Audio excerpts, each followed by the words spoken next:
بسم الله الرحمن الرحيم.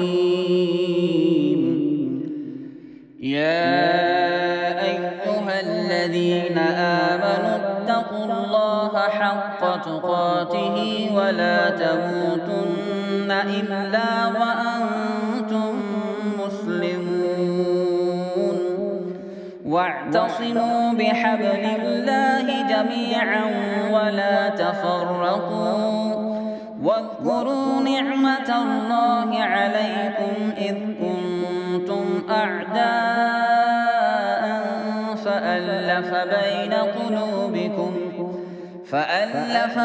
قلوبكم فأصبحتم بنعمته إخوانا، وكنتم على شفا حفرة من النار فأنقذكم منها، كذلك يبين الله لكم آياته لعلكم تهتدون. ولتكن منكم أمة يدعون إلى الخير ويأمرون بالمعروف وينهون عن المنكر، وأولئك هم المفلحون.